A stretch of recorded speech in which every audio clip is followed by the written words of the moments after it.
So here's a more honest, vulnerable story time with Dan about failures in therapy, or I should say, the limits of the effectiveness of therapy. So I had a client once, we had a great connection. We had a shared sense of humor, which is always nice because we could just laugh and joke and connect on that level. And I truly think the client thought I wished the best for them and was trying hard to achieve solutions for them.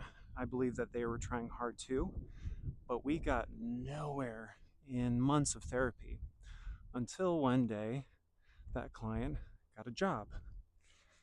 And I could tell there was a dramatic transformation for this client that had nothing to do with me, my doing.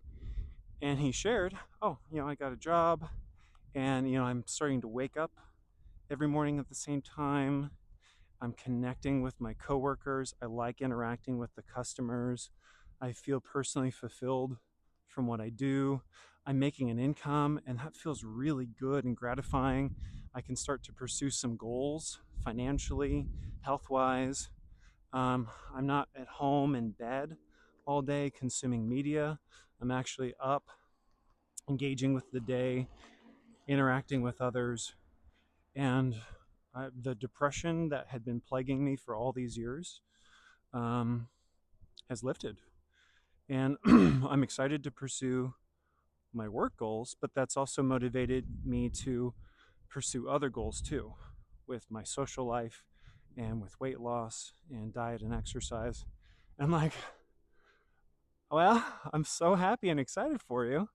Um, I'm feeling a little, my ego's being wounded here, jokingly. Because at the end of the day, who cares if I'm the instrument of help and support for that client or not? Who really cares as long as they're getting what they need? Um, but I was like, yeah, what you needed was to get a job.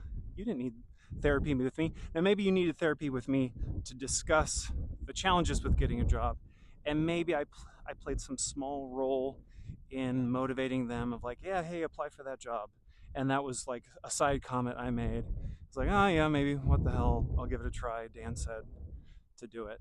Um, but it really, their change had so little to do with me. And I'm so okay with that. But that's the limitations of therapy. Sometimes it's an extra therapy factor that has a huge life transformative change for the client, and I'm okay with that.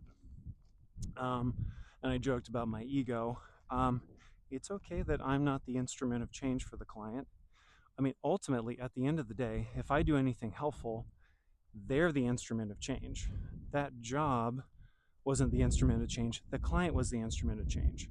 The job helped, and maybe I helped in a teeny tiny way. But that's the limitations of therapy sometimes.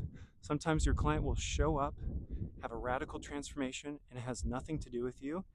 And in that point, you just rejoice with your client, you celebrate, you get excited for them, and your ego that's a little wounded, you push that to the side and say, who really cares at the end of the day? If I'm the one who helps or not, doesn't matter. They're doing better, and that's all that matters. All right, story time with Dan over.